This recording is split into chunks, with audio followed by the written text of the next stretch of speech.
Appreciate everyone coming tonight. Let's stand for the Pledge of Allegiance.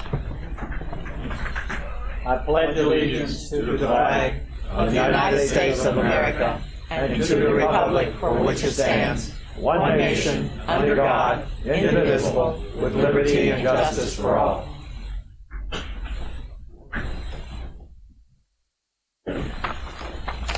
Officially called to order. We do have a quorum.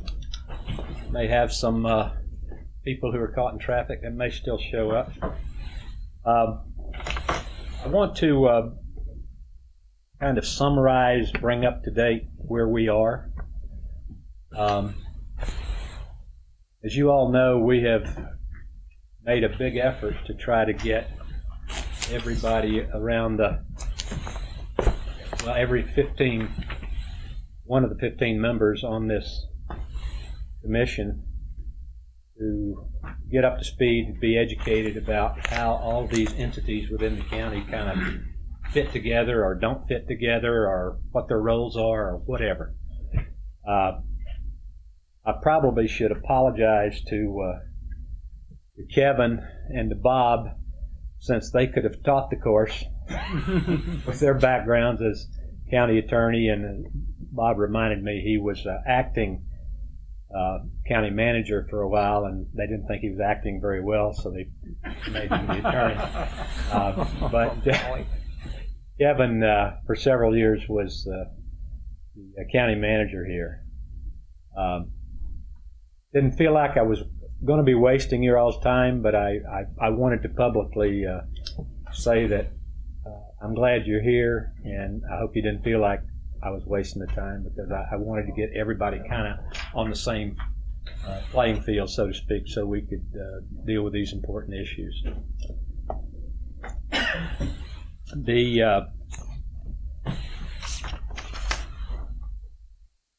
Recently, you all received a memo from me, hopefully, that explains what we're going to try to accomplish tonight.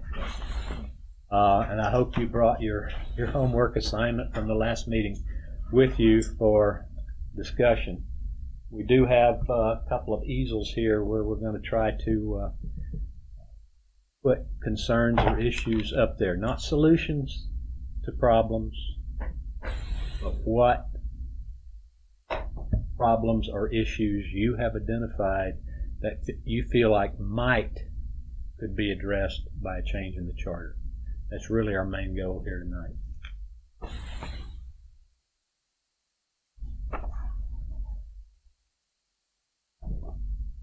I assume everyone got a copy of the agenda for tonight by email.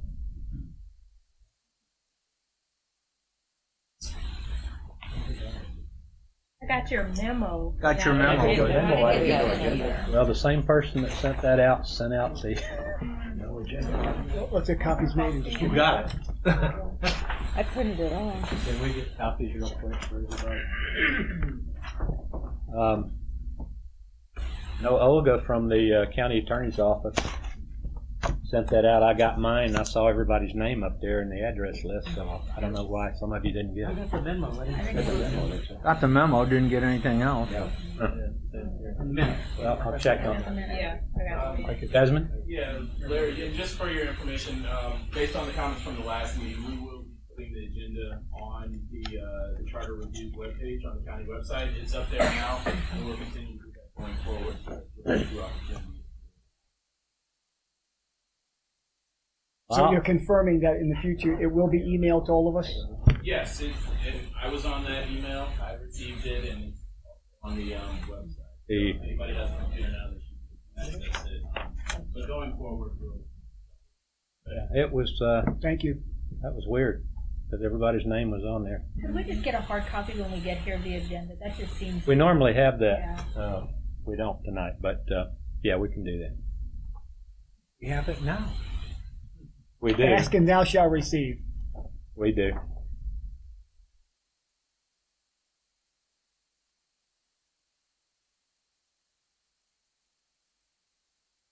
Did everyone receive a copy of the unapproved minutes from the last meeting? Yes. That was about 500 then. I would entertain a motion for approval, modification, whatever you all prefer. Move to be accepted as printed. Second? Discussion? All those in favor say aye. Aye. Opposed, like sign. Motion carries. I am very pleased to announce that we are now legal. We have our legal representative, Dana Crosby Collier. Her contract with the county to represent us was approved by the county commission on the 9th, I believe.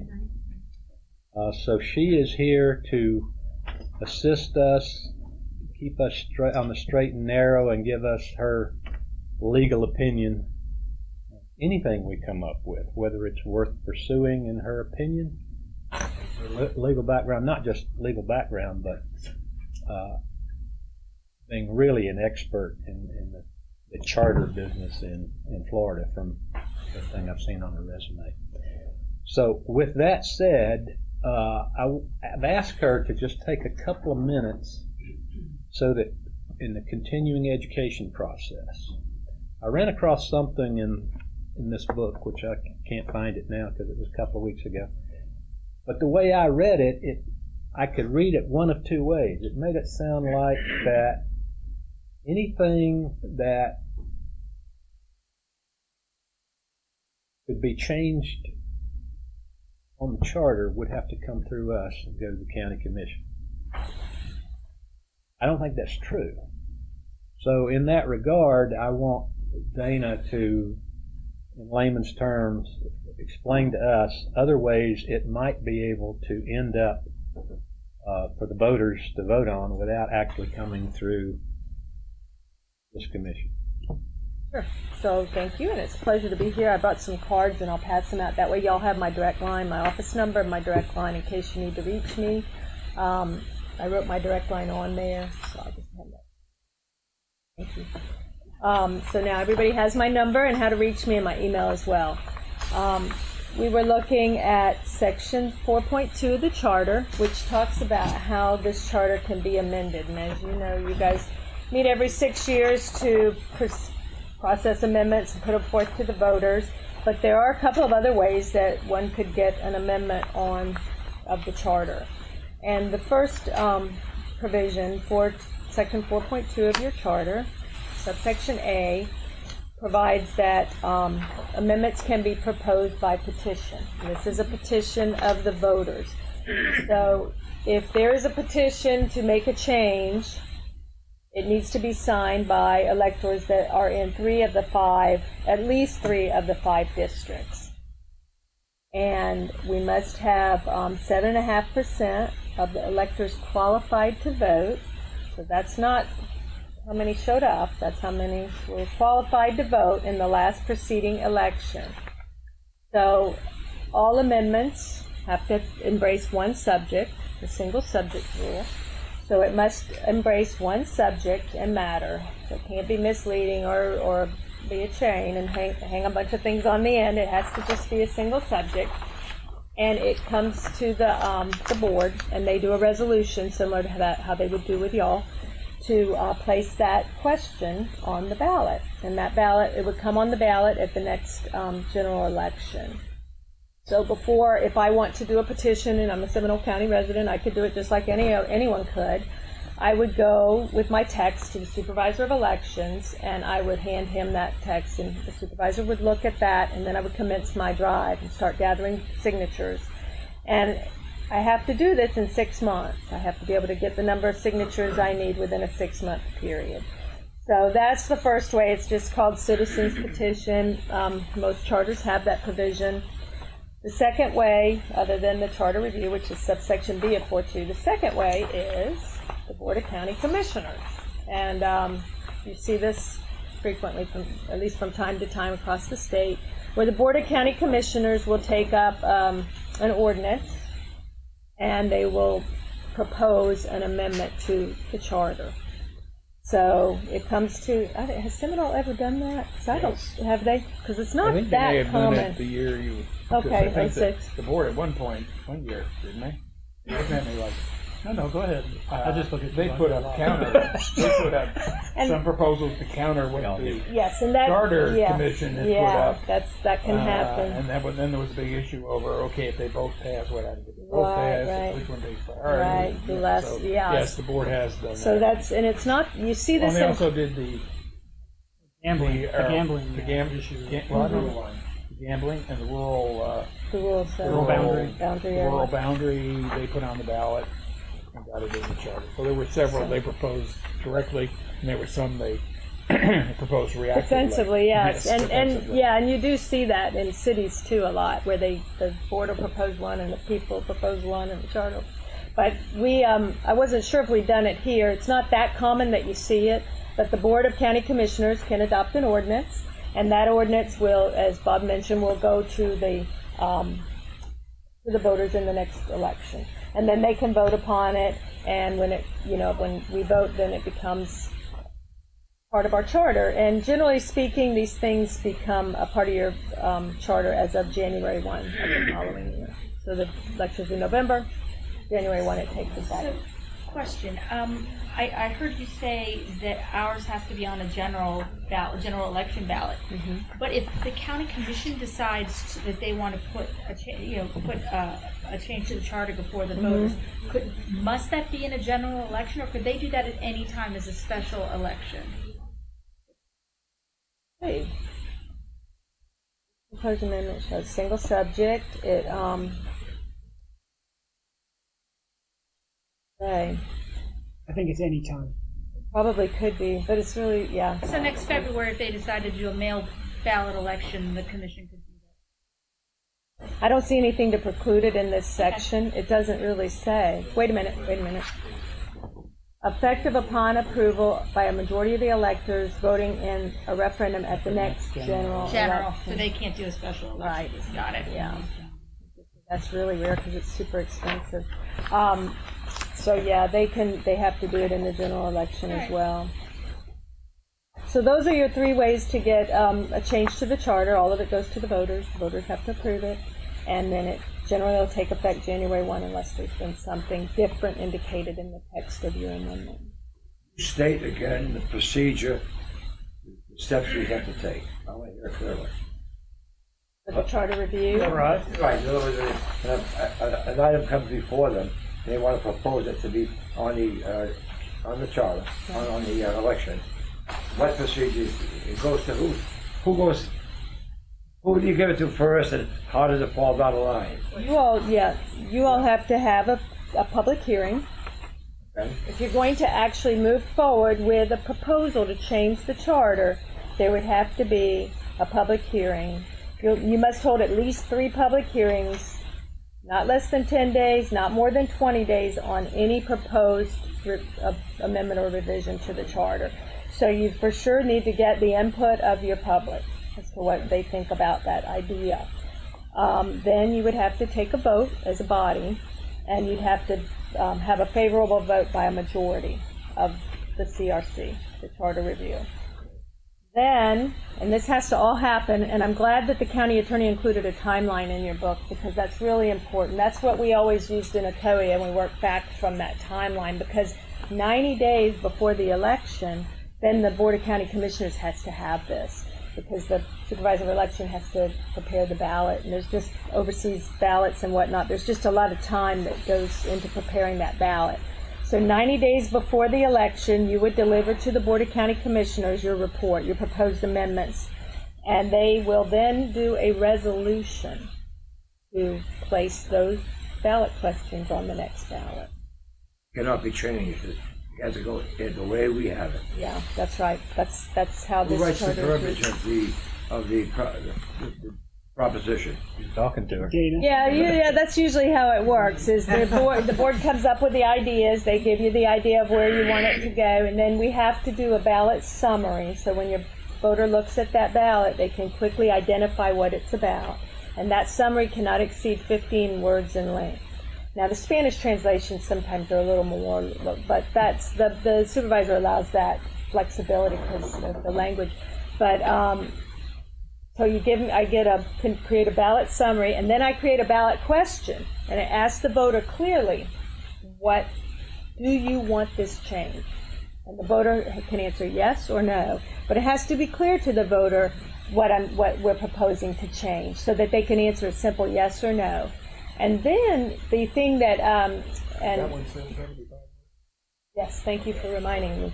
That's 75 words. So that ballot question. Now you know the state doesn't have these same boundaries. Theirs go on for pages and pages, and your eyes water, and you're trying to take. You have to look at your you have to look at your early ballot for days to be able to get through it. But we're limited to 75 words for that question. Do you want this to change? And then the voter says yes or no. And then what has happened in the past with Orange County is that we would the charter review attorney would prepare the language, and it would be a part of the report. And that way, when the voters approve it, it gets sent to the codifier, municode.com, and they can put it right into the charter online for Seminole County. That's how we did it in Ocoee. That's generally how it's done. The lawyer drafts that language. On all the propositions that come heard during a public hearing, black and white or verbal? I mean, If someone has a proposition of they want something changed, From the they public. just say it vocally, or verbally. Again, don't you want it in black and white? you will vote on the final report at the end. So yeah, we'll talk about things, and you'll come up with ideas, and we'll talk about how we want it to read, and then ultimately a report will be circulated. Everyone will look at it, and then you'll say, yes, this is exactly what we're trying to say, and then we vote on it and we bless it to the But board. the citizen doesn't have to provide it. I said the citizen doesn't have to provide a written version of what. No. But my concern is, again, if you don't have it in black and white, again, well, that's not the way I Right. said it and wanted it to be, and you've got a problem. You're absolutely right. That's why you want to definitely have that report, look at it, take some time, have a meeting to approve it, make a motion, and then approve it and send it on. And then we hand it to the county, and then they have it. They know exactly what you're saying too. So yeah, you definitely want to, that's important, probably the most important job of the attorney is writing that stuff in a way that follows and says what you want it to say. Any other questions of ours? Yes, I have another question. If an item is presented to us and we are discussing it to decide whether we're going to put it on the ballot, and we go through the procedures, and we're now at the 11th hour, and we're going to present that in the final verbiage that you give to us to the BCC, are you going to be sure that that is constitutional or unconstitutional? Yeah, We had that situation Right. where we spent many hours on an item, and it came to the 11th hour and says, by the way, that's unconstitutional. That was...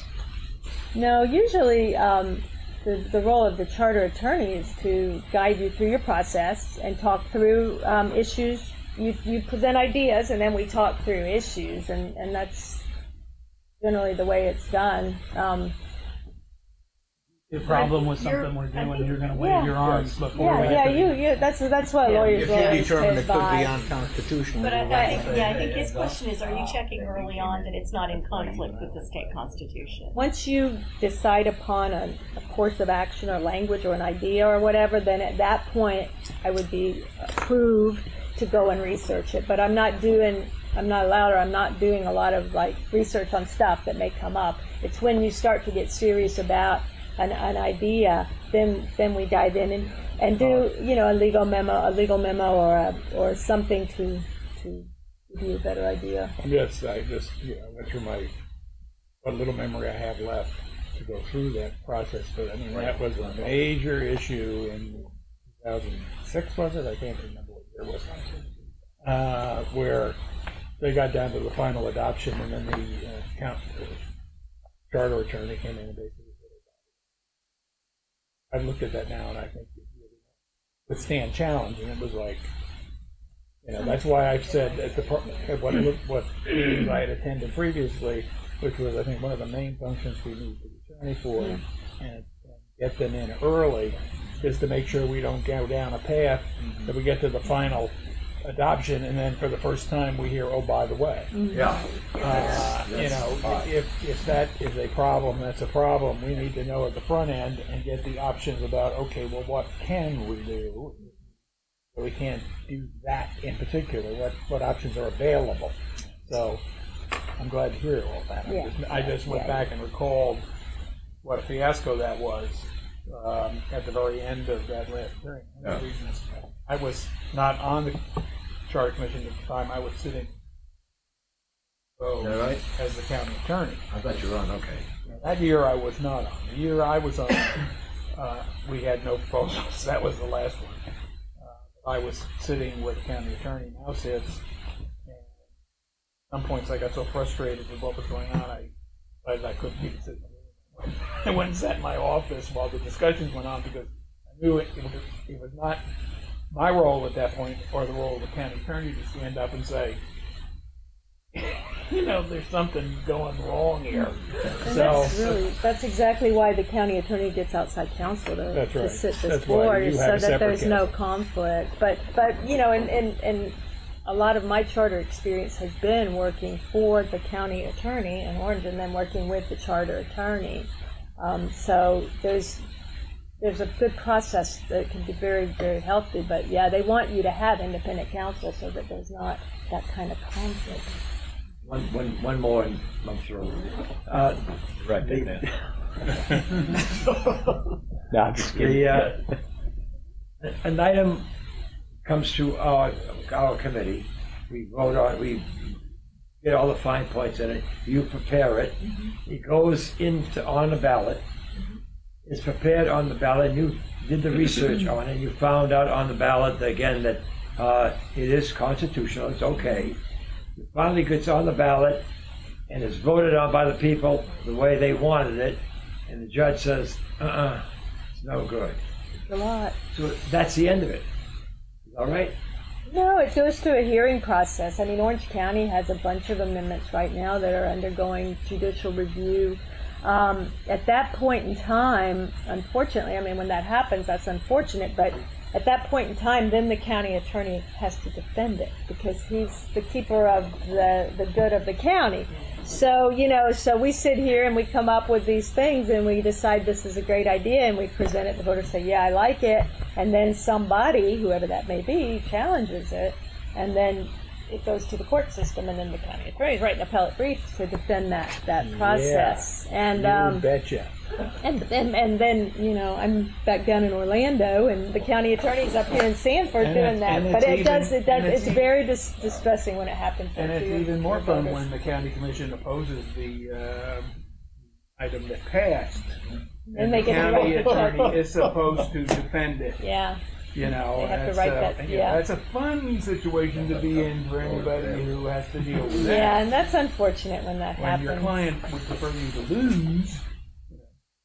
But, I hear everybody's so happy that you're here. Well, thank you. I'm glad to be here. Absolutely. We're going to do our best. I can tell you that, you know, in ACOE, when we were looking at some things, there were difficult things and things that maybe the board doesn't always want to hear, but about a proposal. But you have to, like we were saying, you have to advise them to say, look, that's probably not going to hold up. And that's something that you all consider as you're considering your policies. What's the best approach, or maybe you want to take a different route with that idea. And there's always, as my grandfather always said, there's more than one way to skin a cat. So, I mean, there's more than one way to do things. So, you know, we can also look at other options. But with your guidance, we may still end up with a judge. But that's so hard to say. With your guidance, that's what we have you here for. No, we're going to do the best. We want to do the best we can to get a good proposal before the voters. Okay, we're going to move to the meat and potatoes of the meeting tonight, and that is your homework assignment. Does anyone here want to volunteer their penmanship to write on the easel pad? Do I have to volunteer someone? We've got the clerk here. I've seen his penmanship. He's okay on the computer, but I don't. All right, I'll do it. And that may mean that you have to pass the gavel. No. We don't need a gavel for this. Okay, remember the rules, very simply. An issue or problem that you've identified which might be able to be solved or handled via a change in the charter. Not looking for the solution to the problem or the manner with which the problem can be solved. We're identifying the problems now, or the issues. Okay? Because if you go to the solution, I'm going to cut you off and say, no.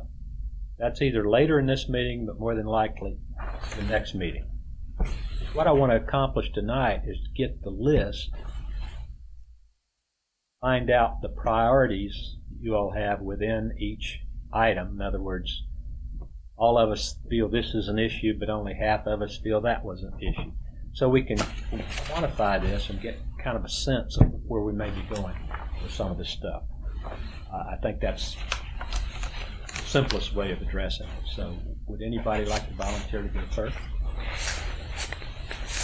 Tom's your right-hand man. Sure, go ahead. I got my list, but I don't want to start. As far as I'm concerned, we have one man responsible for security in Seminole County. That's Dennis Lima. That's our elected sheriff. I don't want multiple police forces here. Thank you. So Tom, you're saying that there should be consolidation countywide? Is that what you're? No, I'm saying we have a constitutional officer that's hiring his own police force. Security force. Oh, got it. I think what he means is instead of hiring somebody else, they could simply do what the rest of the county does and go to the sheriff's department. Yeah, Correct. I have the same thing on my list, that if weapon carrying employee of the county. Yes, sir. Well, I mean, you can be non-sworn or sworn, and we already have the sworn officers. We're to pay for them. Right, and they already do these services. So I think you have it written down, so we don't need to talk about the solution. Well, we're not going to talk about solutions. Right. So I think you've already encapsulated the. What you're also saying is that we have unnecessary duplication of effort. Absolutely. And by the way, I don't think he's necessarily saying tax collector. I think he's saying broad. If there's any duplication of that effort across anything, it should be looked at. Is there any other than what I've listed? I don't think so, but I think he was. I don't think he was specifically pointing some. I think he was talking about he'd like to see it that if that effort comes up in anywhere else, it needs to go to the sheriff because that's what they do. It's single point of contact. Right. Security. It's the sheriff. Yeah. I mean, we happen to know that one because we got briefed on that, but I think he just would like to see it more. How about that? Broad, yeah.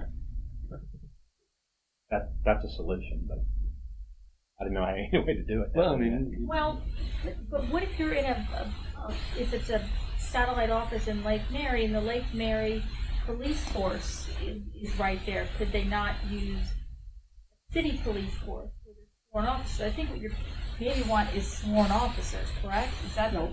Where I'm at is the sheriff is responsible for the security in Seminole County. Right.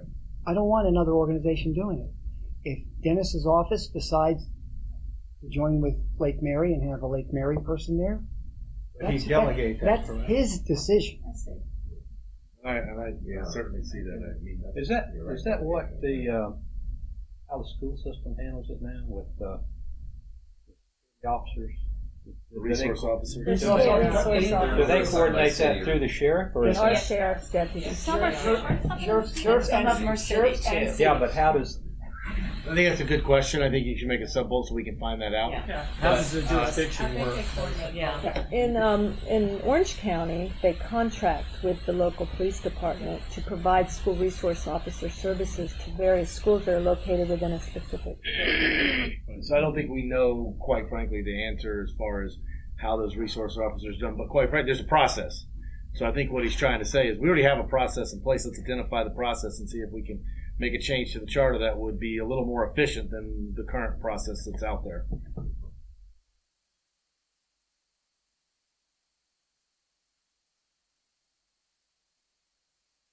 All right, you want to get a big marker over there.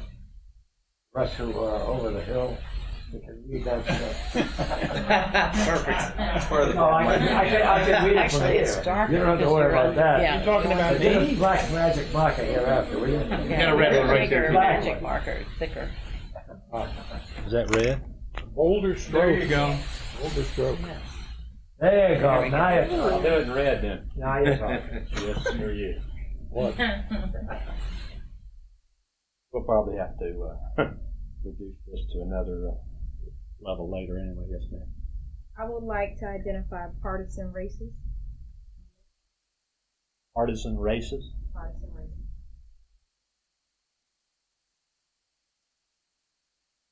The idea of nonpartisan races. The idea, well, it's partisan now. Right. Yeah. So the idea of non-partisan races, just to look at that Which ones are partisan, which ones aren't, and which ones For all the for the county. Yeah, Or- for all elections.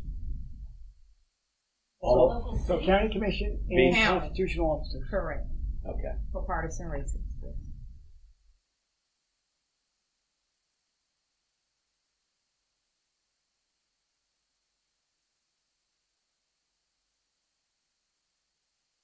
And Chairman Strickler, Yes, ma'am. I can write for you because that just looks painful. It's working. It's working. You asked for a volunteer. Thank you. got one. I knew if I did it poorly enough, I couldn't do much better now anyway. I think he's pretty wise. I think he was doing that on purpose. Is that what Yeah. it was? I started to do it left-handed, All right. but I thought that'd be too obvious. Sorry, yours look better than mine would have, so. Well, see, and I didn't volunteer because I knew I wasn't much better, so that's why I tried to get Grant to assign somebody. I couldn't do it because Already off to a better start, sir. So then you want to look at Seminole County Public Schools? Their process on how they who drives that process of multiple jurisdictions, and it's probably the sheriff that has the underlying responsibility, and then subs that out to various resources. I don't know. I think it's a good question too, but I mean ultimately the underlying process is the sheriff's responsible.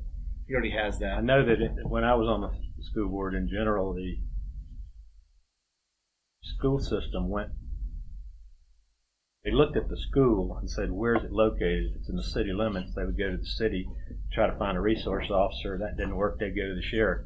But that was 25 years ago. So, I mean, That's a good sure it's question. I'd like to changed know by the answer now. to that too. So. And then you want to look at jurisdiction of between city and county for sheriff and police. You want that process as well? No, I think what we're trying to understand is if the sheriff has the underlying responsibility right now, and then he subs that responsibility out to Lake Marion PD does Heathrow Middle School, Yeah. Markham Middle. So how does that happen? I would just put it, And Oviedo does I would all just put Oviedo in schools. parentheses, how is it handled? Between cities and Just how is it handled? I don't think we care. I You're think not, well, you're not only talking about schools. Schools are a whole different, Yeah. different from criminal jurisdiction. I mean, when we had F's in this building, the city of Sanford handled those because we're in the city of Sanford. So if you really want a clarification on jurisdiction, it really isn't a school resource officer issue because I think they can probably contract whoever they want to contract. Talking about jurisdiction for security is one thing. People do private security. Right. Talking about jurisdiction. Talking about law enforcement. Yeah, law enforcement, I think that's the clarification you want, is who has jurisdiction for things in this building from a law enforcement agency. Now, the sheriff has some, the city has some, where they overlap, where they don't overlap, who has what, is what you're But I really think we're talking interested in. about the different constitutional office locations, right? Mm-hmm. Yeah. Well, But what Bob said, wouldn't that clarify what that is? Well, I think that's the real question you're asking, is you want somebody to come in and basically process. sell it, do what the current process is, but also the real question, the threshold question is, how does the jurisdiction lie? Who has the jurisdiction Or security? for security and for law enforcement of county buildings which are located within city limits? Which is, I think, the smaller, more specific question. And I'm not sure the answer is the sheriff has jurisdiction. Right, and neither am I, yeah. I think the cities may have that jurisdiction within their limits, and then where they overlap or what arrangements the sheriff may have relative to what he does within the cities, because what the sheriff does within the cities has always been an issue with the cities. Mr. Chairman, I think the understanding is, so we need to understand the process a little, but the overall question really comes down to, I think Tom and I are on the same page, is why duplicate an effort across other constitutional officers? We already have that effort. We just need to refine that language so that we don't have to go out and create other forces. We don't need to do that. We already have a sheriff that does that. So you have your first one as sheriff only. Seminole, you want to look at A. You want to look at this SPS, who drives the process of resource officers. Then B would be the current process, who has jurisdiction. Okay. And then the second one we have is elections, partisan races of Board of County Commissioners and constitutional officers.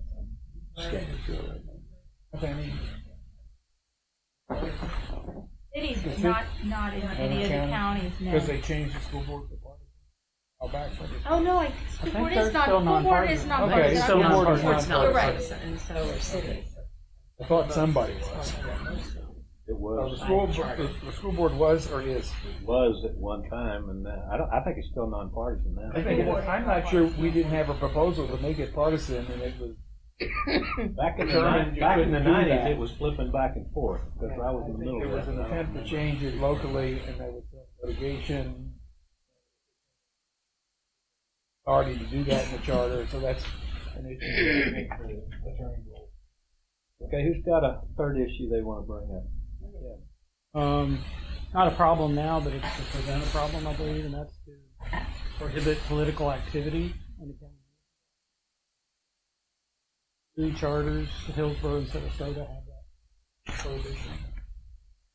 Can you say that again? How does that work? Basically, you prohibit the county manager and the deputies from being involved in political activity. Sure does.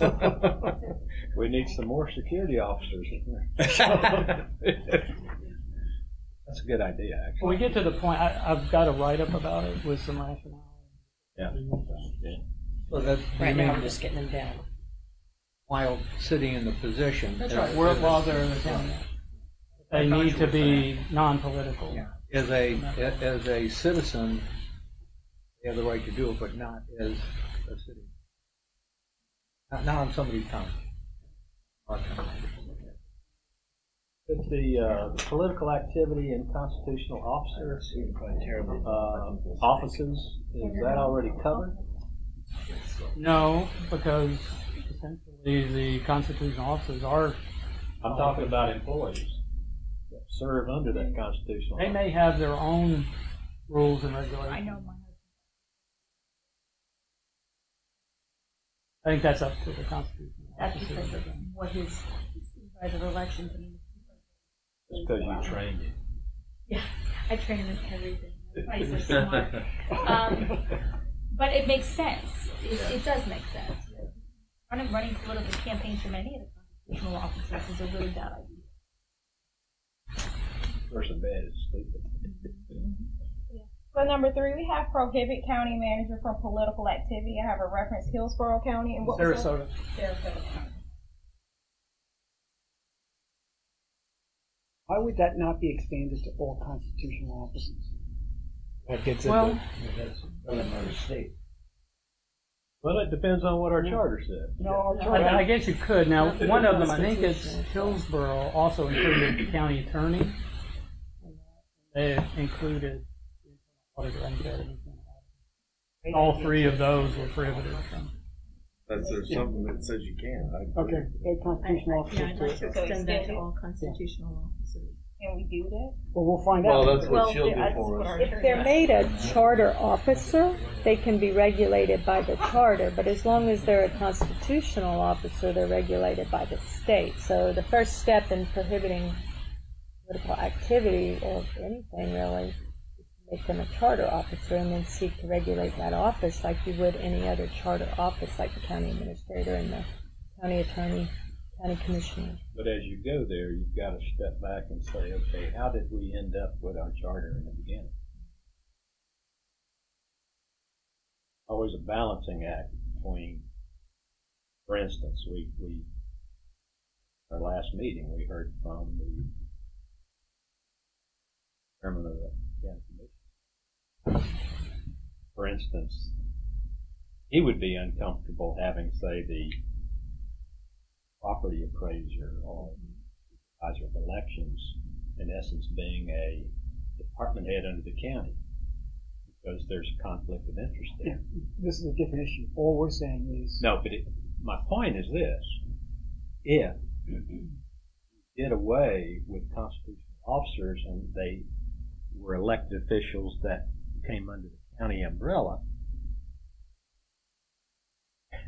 why would we do that? Why did we go to this charter that we have now in the beginning?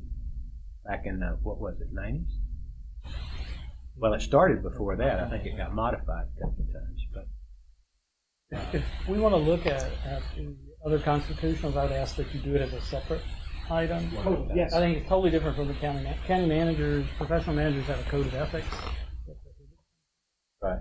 And that would be the basis for doing it. Elected officials don't have that. I think it's a different animal. But I think you're going to find, as the attorney has told you, and I think it addresses your question, which is one of the main issues you've got is that pick and choose single issues to regulate can't have it all. officers. You either bring them under the charter or somebody else is dealing with it. So when you say, let's just take this one regulation and apply it to them, that's all we really want to do. We just want to make them guys and not be political or whatever it is.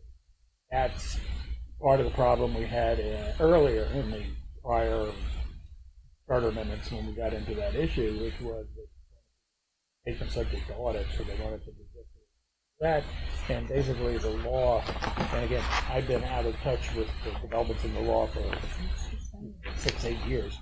I know you're going to find it hard to believe that I'm not at home reading the latest cases in this area, but that was the main issue, which was that you either make them charter officers and then you can pretty much do what you want with them, or they're constitutional officers and you've got virtually no authority to regulate their individual behaviors or whatever. So that's the issue, I think.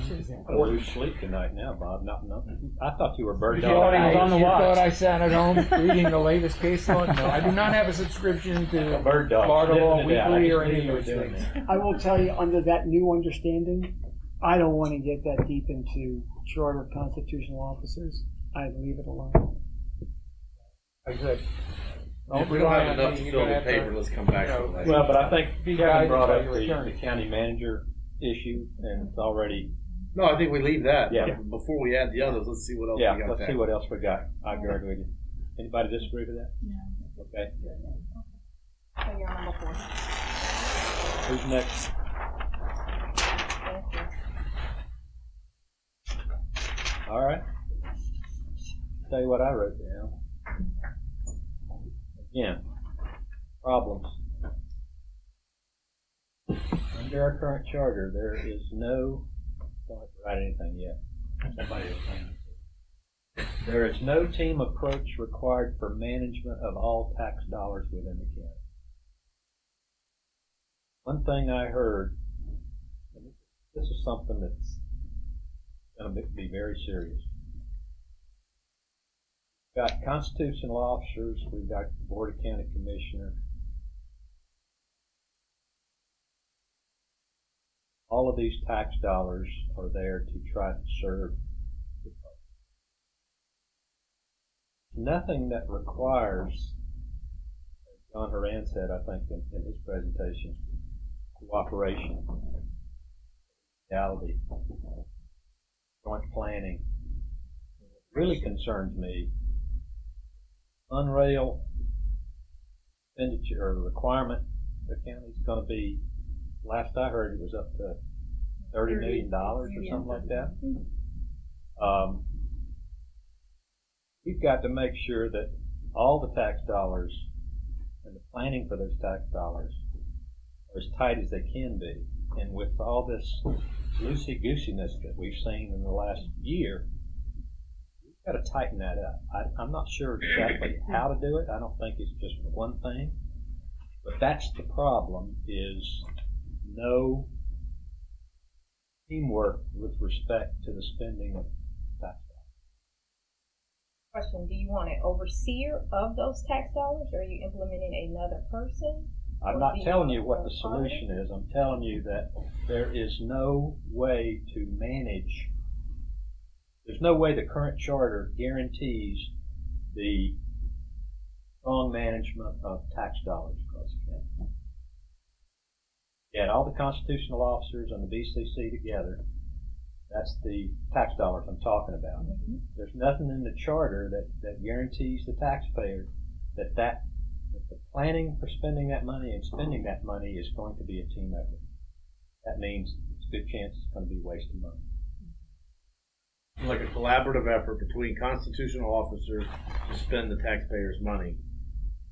Well, that's one solution.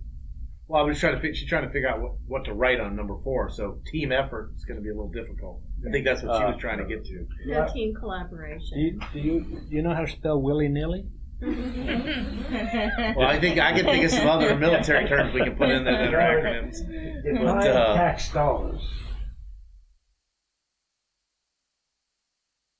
The taxes that Seminole County taxpayers pay, ad valorem taxes, some of the stuff goes directly to the state. How about fees?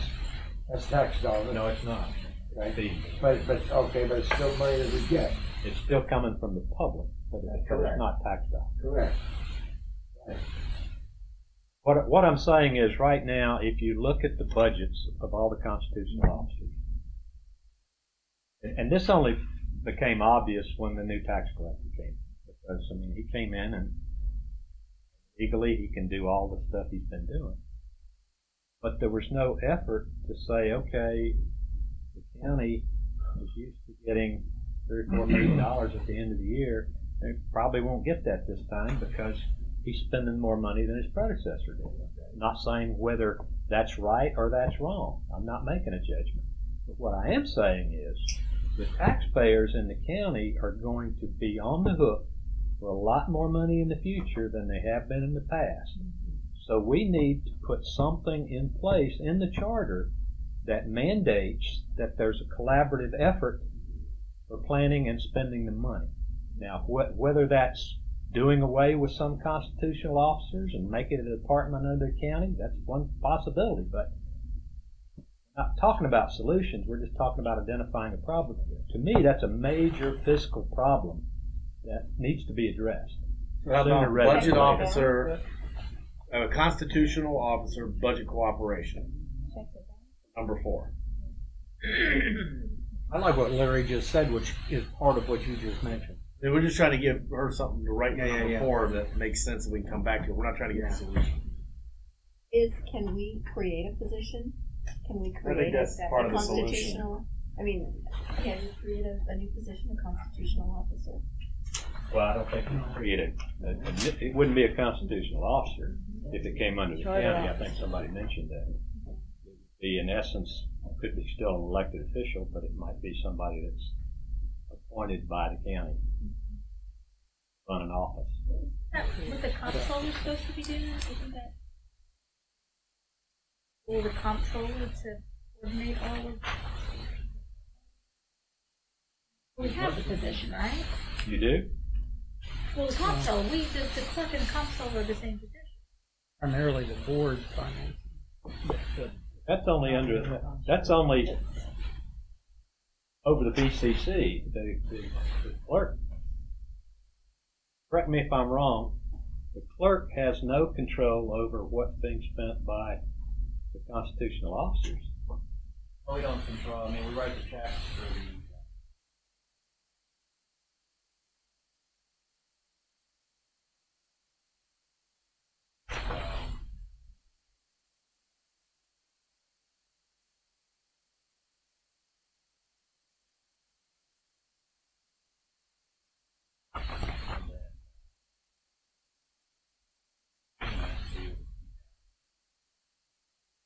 There's a lot of cooperation goes on.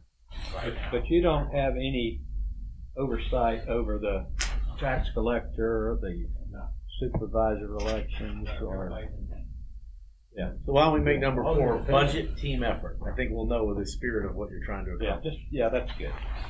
Budget team effort, and then we can come back with the solutions like you'd suggested. There are some counties where the park is the water line. There you go. Or becomes the chairman, you know. That's a conflict of I think interest. there's You're some out of counties, I think there's some counties where the county attorney is elected too, so you might, you know. There you go. Good try. Good try. Say that with a straight face, Larry. I know what he was trying to do. Not true. Yeah, yep, you're right, there was. Going along with this is sub the 4 or 5? Huh? Is this sub 4 or 5? 5. Okay.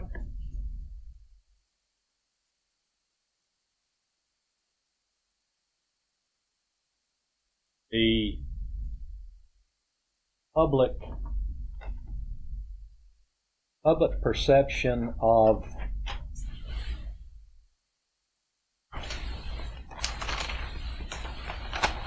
management services, accountability, etc., within the county. In other words, something we brought up several meetings ago. The average Joe Blow out there on the street, or even a lot of educated people, assume that if Seminole County is in the name, it must fall under the Board of County Commissioners. And we found out through our presentations that we've received nothing could be further from the truth. So what happens then is, as far as the public is concerned, there's lack of transparency, accountability, not understood by the public. So somehow we need to educate the public better, or have an organizational change where it becomes automatic because the people running the show are all working together. So public transparency for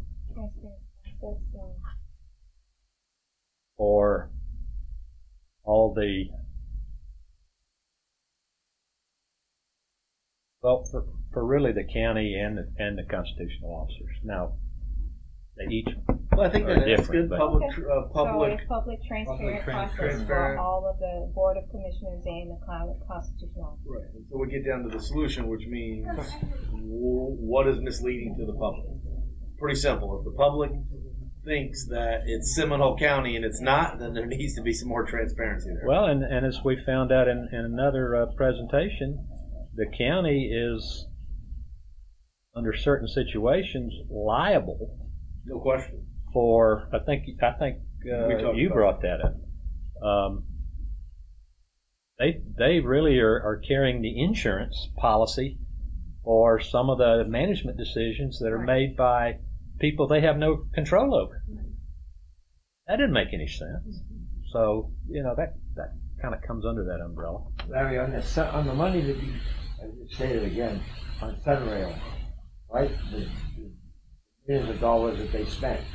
Do we know exactly where that money came from? Are we saying it only came from taxes? Or that? Let me back up. What I was talking about was when Sunrail started, the local governments. In fact, you can answer that, Nicole. But the actual dollars is not what I'm concerned about. There was you're talking about the commitment that the local government commitment at starting at such and such a date was about $6-7 million, and now it's up to $30 million or something. I heard from the county commission. Yeah, there was at the time of the agreements between the county and the state. Basically, the state agreed that they would fund it for whatever it was, 7 years, and there was an open-ended commitments that the local governments made. That at that point in time, they became responsible for the ongoing expenses of Sunrail, and there was no revenue stream identified at the time. And I guess there still isn't. Yeah, right. And I guess the you know that starts the about what? chickens have come home to roost. 2020 or? Estimate municipal funding agreement that funding partners are operational their obligations for all of the funding partners. That's what they're obligated.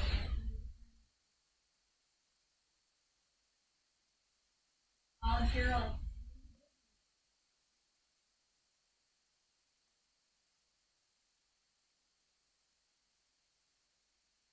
Actual obligation of all of the funding partners. But that was at that time. Has the number not changed? Well, the estimates have changed. That's what I'm talking about. Yes. Isn't that what I heard at the county commission meeting the other day? It was more like I guess that's 30 million or something. Well, who knows? But it's 30 million. the number's not going to go down from 7 million. I guess get the issue at that point is that they either shut down Sunrail or the money has to come from somewhere. But whether we do it or we don't do it, if we're losing out several $1 million a year because of lack of cooperation and collaboration, then who's stuck holding the bag? It's the taxpayer. That's all I'm saying. And that's why it's even more critical that we play hardball with this thing. However it turns out, because we started out the first meeting saying we're here to represent the taxpayers. Nothing's changed. It's just we're getting a clearer picture about what the taxpayers in for. Every meeting we'll probably get more clarity to it. But anyway, that's I all. assume we're going to discuss and debate some of these. Right. Realistic. Debate whether they're issues or debate solutions to them. Whether we want to. Or just whatever anybody has an idea we're going to put up. We're just doing the spaghetti right now. Hopefully by the next meeting we'll find some meatballs or something. I don't know. That's it? 4 to 5, that's what you had? Yeah. I have one. Something that I think the public is generally very confused about the spending of all of their government money.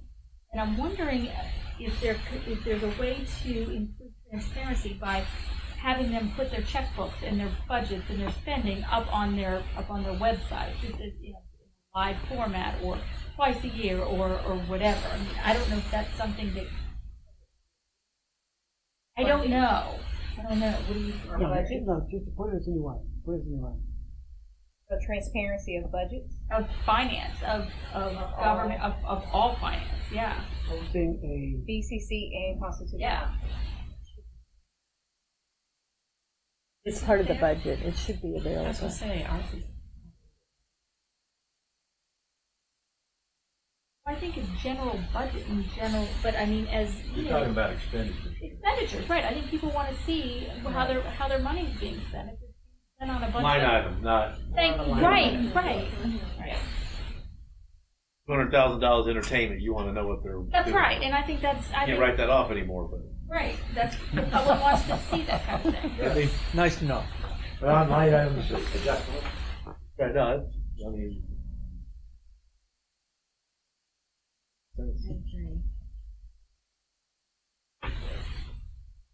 Okay, so number 6, a transparent process of budget, expenditure, and line items for the Board of County Commissioners and the constitutional officers.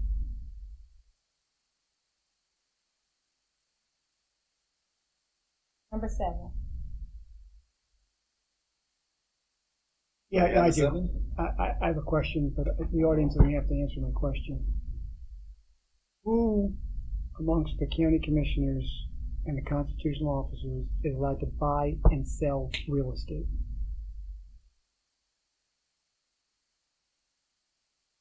Is it just the county commissioners?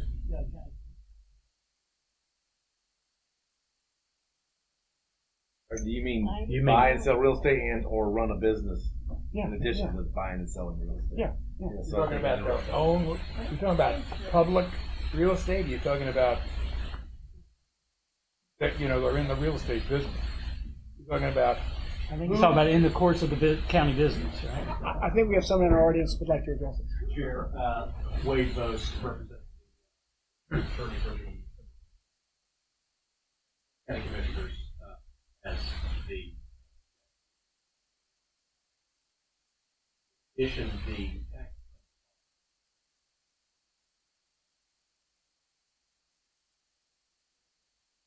tax collector without partnering directly.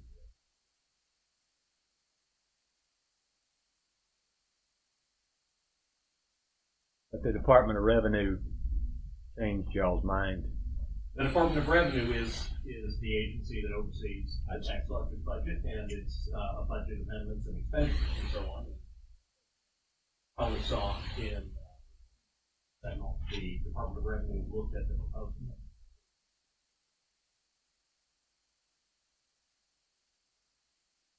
And just so you all know, they didn't say it was a bad business deal. They just, the way I read it, is they just felt like it's different.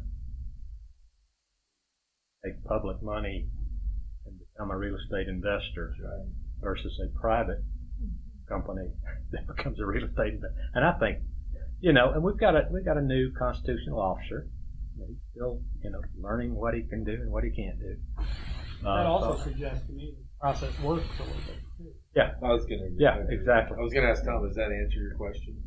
Thank you, Mr. Folks. That answers that question. Yes. Philosophically, no shortcoming to some brainstorming and potentially brilliant ideas. I'm all for that. But philosophically, I'm against the government competing against private industry.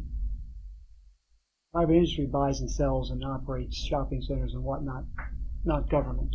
Well, and I'm not saying, to compete. Right, it's very difficult to compete with the government, and I'm not saying that the government doesn't want to make money, and it could have been a great thing, but that's not what this country is about. It's not about the government competing with private business. So I'm just philosophically against it, because that's not what this country's about. I mean, there were, again, but there were a number of opinions early on that the government could buy a building to rent out the space and, you know, make money on it. That was not a problem. If in fact you rented a building for your own use and you had no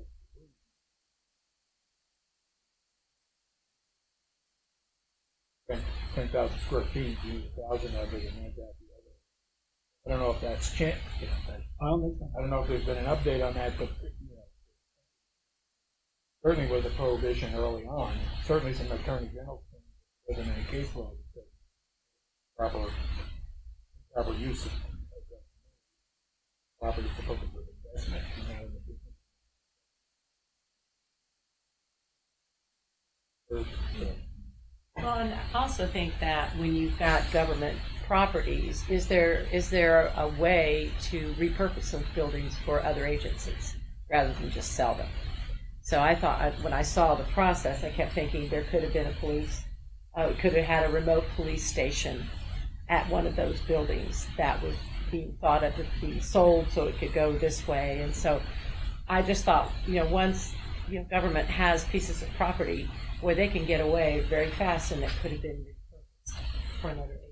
I think Tom's comment, though, on this particular process Yeah. was that it wasn't a government building. It was going to become a government building, and that was the issue in trying to compete, you know, in the marketplace with government that's got a checkbook that's, you know, unlimited. They're going to, you know, supersede anybody that's trying to buy it. Right. And I just wanted to ask real quick, though, of Tom. So, I mean, it sounds to me like there's some checks and balances out there for that, and it sounds to me like they're going through that. I don't really personally. I mean, I'm with you. I think I know exactly what you're talking about. It just sounds to me like it's already covered. Is that? Do you want a line 7, or do you think it's covered? Good question. I don't know at the moment, but part of it has been addressed. But I now also understand, I thought only the county commission could buy and sell real estate, and obviously the tax collector's constitutional office can also do that. I don't know if that's troubling to me or not. I really thought that through because I didn't think they had the ability. But just a minute, Colleen has. Yeah. The other thing is, I think that we've got to recognize that we do have intelligent citizens. That if they're uncomfortable, you vote them out. And so this is all subject to a lot of fodder for future people running for office. And so I think that we have to recognize if someone has the philosophy we don't want to waste money, which most of us all inherently agree to, then when we see waste, then maybe we should find someone else and it cleans itself up rather than us trying to legislate it, a complicated thing. So, just I wanted to throw that out there because we've been doing all this other, and I think we also have to think we do have a fairly intelligent people out there that read it. And yeah, and to piggyback on that, I kind of look at this group as an auditor is for a company, and they're looking at systemic problems, and and there's nothing that is a huge systemic problem. If there's no management notes in the audit, that's not a tragedy. It's possible we may change absolutely nothing because things are okay. So that also has to be something. Before we move to the next thing, under item 1 that you brought up, Colleen, another example of talking about repurposing buildings across entities. Lack of teamwork, why that hasn't happened either. Right. Now we're just talking about the teamwork under the BCC constitutional officer umbrella, but that would also apply to cities as well. Right. Yeah. Well, before you go there, I want to bounce off a color. Okay. She reminded me with elections have consequences. Several people have approached me, and I don't know the answer to this, about does our charter have provisions for recall of constitutional? No, that's under the state. Recall of constitutional. What does it say? I don't even remember offhand, but that is not addressed in this charter or in any. They're regulated by the Florida Constitution and the state law. I can let you know what the process is, but it's been. That would have to be changed by the legislature. That probably never happens. Or if we become charter constitutional officers, then we provide those guidelines. If they fall under our charter in such a way that they not report to the state, but report to county positions. But as long as they're under the Department of Revenue, basically, right. Well, I'd like to know what that answer is, so the people asking these questions, I can give them answers. I'm sure some of you probably have the same questions. On the area of property, John, you were saying again, we don't want government competing with private industry. BCC has a lot of excess property. What is that? Is that under property appraisers heading, or is it under theirs? And how do they get rid of it? And what do they do with the money? There is a process in law for government to surplus property. So when you're a county and you own property, you go through a process to declare it surplus, and then you can get rid of it. You can give it away to certain nonprofits. It's been a long time since I've dealt with surplus in a county. I've done it recently in a city. You can then decide how you're going to dispose of that property, but you have to first declare it surplus. Surplus again. That one hasn't. Declared surplus, and ways of giving it to nonprofits, or you can put it out for bid. Mm-hmm. Now, as far as my experience was it was almost impossible to get the board to sell any property because they always wind up giving it to somebody. They'd want to give it to somebody. They had somebody, whether it was the Boy Scouts, whether it was, I don't know, it was like the state, the Juvenile Justice Center, some other state agency or some city. I mean, it was like, you say, you got this valuable piece of property, you could sell it for this, that, or the other thing, but there'd be another use, another public use, and it's much more likely that they would surplus it to somebody than it would go ahead and sell it at, Some of the property they have, though, Bob, is again is wetlands. It's not buildable. But again, when they do sell it, doesn't that money go into the general fund? Yeah. Goes into the general fund. Unless it was purchased, unless it was purchased with some kind of a trust fund or some kind of an earmark, and then it has to go back to that. And most of the cases, in our cases, it might be utility, surplus utility property, which would go back into the water and sewer, or any the fund's called the water and sewer fund. That's where the money came out of, and then it would go back there. If it was built, it was tax dollars, it would go back in the general fund, but it pretty much would track whatever property was. Think about when you someone vacates a street on a plat, and how then the county takes up the item and they vacate the street, and then they return the property to the adjoining property owners, because they are the ones that actually gave that property. So that's how it works when you surplus. You have to put the money back where you found it in the first. Okay, so it's actually designated to go back into that fund. Wherever it came from. Okay. And usually, a lot of cases it's general fund. So no, that money, when that property is sold, the excess property is sold, that money can be taken for a pet project. It's going to go into the general fund. And then be budgeted out.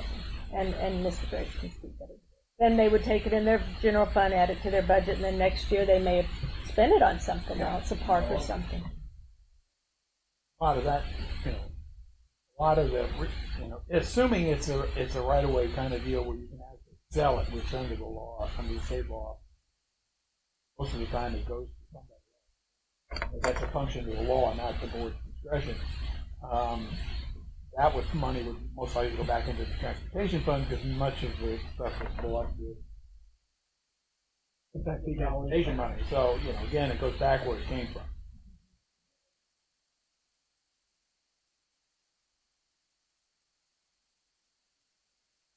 Anybody got any more to add to the list? Anybody received outside issues or proposals from anybody that's not on this? Well, I've only had the one about the recall, and we're going to look into that. I received a couple, but I'm not bringing them up tonight because I think we're. Harry, I have one question. Yeah. Sunrail looks like it's going to be a tri-county multi-million-dollar train wreck. Before it goes off the rails, does anybody talk to the other counties to see what they're thinking?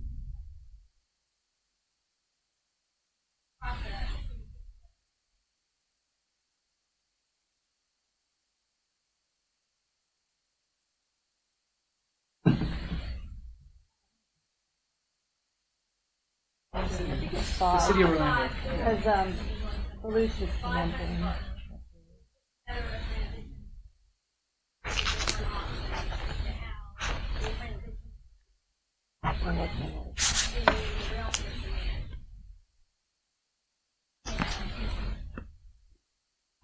So you'll be getting a report in the future of what you know?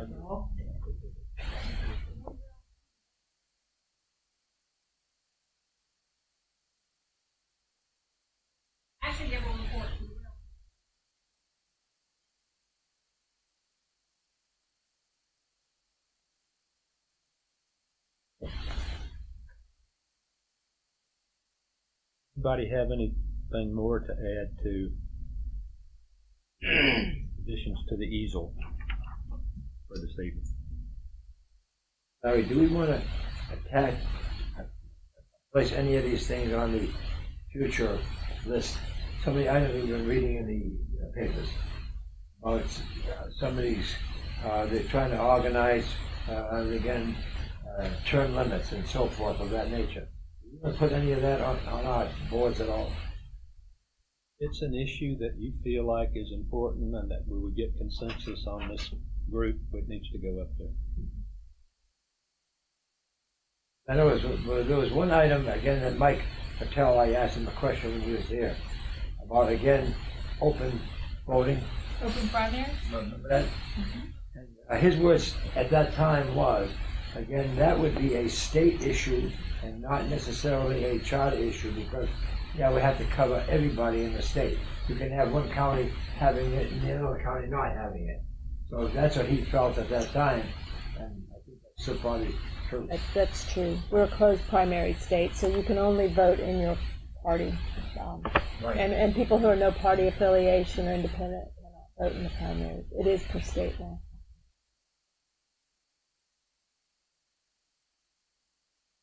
Moderates in office anymore. Either party. That's a broad statement, but it's close. But if you made the races nonpartisan,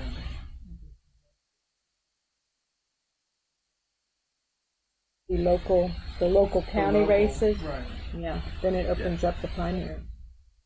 Chairman, just a quick question in reference to 1 through 6. So is it your idea that before we provide any solutions to this, are we going to take a consensus that we want to take one of those 6 up? Or are we just going to take up all 6, or what was your thought on that? My thought was to make sure that before we leave this meeting, we agree that all 1 or up to 6 are important enough to keep on the list. So that's a majority, or I what were your think a thoughts? majority of a quorum. Okay, fair enough. If you all don't want to do it that way, we No, can I make think it that's a great higher. idea. I think somebody had brought that up earlier. Yeah, I kind of brought that up. That's a When good are we going idea. to kind of debate, discuss what we think, Mayor?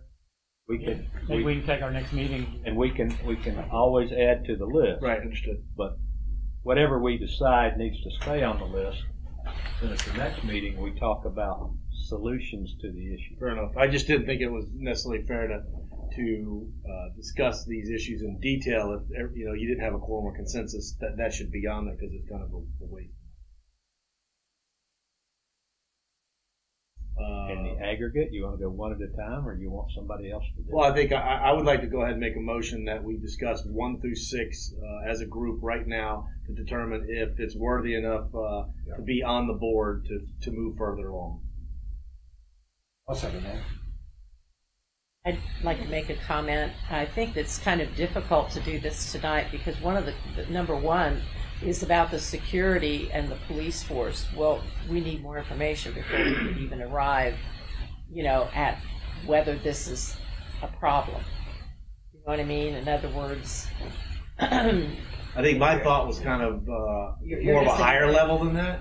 So, like, I think, so I'll give you an example. So, number one, my opinion would be I think it's important enough to be on there. We need a lot more information to determine. Okay, so, If all right, everybody I wanted agrees to it make should sure be on we- there. We move on to the next meeting because we can't get into informational Yeah, fact that makes based sense. and then That's determine what I'm the asking. solution. But yeah, no, I So found a great idea. Just to clarify, your motion is to carry all 6 of these items to the next meeting for discussion. No, my motion is to either leave that up to the chairman, discuss all 6 right now to determine if we all agree that these 6 should move to the next meeting to actually get more facts, because some people in here might agree that, I'm not into number 2. I don't want it on there. And if, half the group in here doesn't want number 2, there's really no need to move number 2 to the next meeting. That was my motion, that we make a consensus today that these 6 are important. Would we not have the ability then to get more detail on each of them? Absolutely. Because right now there's several here I really like. There's others I don't know about. And I don't know, we had some discussions on whether or not it was constitutionally appropriate or legal to do. I think we have 6 items up there that are worth looking at. Is there a way in which by the next meeting we could not have a more detail on the subject itself? That's what I would like. Right, and I think what I was saying is exactly what you said. Everybody agrees these 6 are important. So we now need to dig in and get information to make a determination if we really want to do anything. I'm not saying we're making a determination that these are going to stick. It's just if there was somebody in here that says, I don't want anything to do with number 4. I don't think there's. That's really what, because I think the chairman wants to move on to the next meeting to kind of dial these down before we even spend a lot of time and try to come up with a solution. If you're not grounded in them, and this is my first go round here, and I'd like to have more information because some of them sound very logical to me. Well, for example, if you vote tonight and to drop the item I brought up about the county manager, I'd be disappointed because I put together some arguments for it that we haven't even been able to get into. So I suggest we save all those for the next. I don't see that the list is so long and involved that we can't just take them forward to the next meeting for purposes of getting that additional information. It isn't like we've got 20 items up there and we've got to start. But I think that's the motion. So Is that a friendly amendment to the motion? If that's the motion, then I'll second it. If it's not the motion, I'll make it. So I think you're making the motion that we carry all six to all the six next to the meeting. next That's what meeting the and get chairman wanted. and I'll follow up second on that. the additional information. The motion on the table. You can make a friendly amendment to the motion to carry them all, and you just did. Or he can withdraw his motion. I'll withdraw my motion, and I agree. I'll I withdraw my second second. Bob's motion. We need That's seconds, exactly I what I was don't trying even know to what say. your rules are. My God. And we thought this was complicated. I'll move the question. No. Isn't that in debate on it? Okay. Any further discussion on this? I'm going to do it differently. Does anyone disagree with this? By consensus, it carries. You got a motion on the floor. We need to vote on it. Just say, all in favor, say aye. Aye. Aye. Opposed? Motion carries. That's Bob's rules. You're using Robert's rules. I'm using Robert's rules. You got it.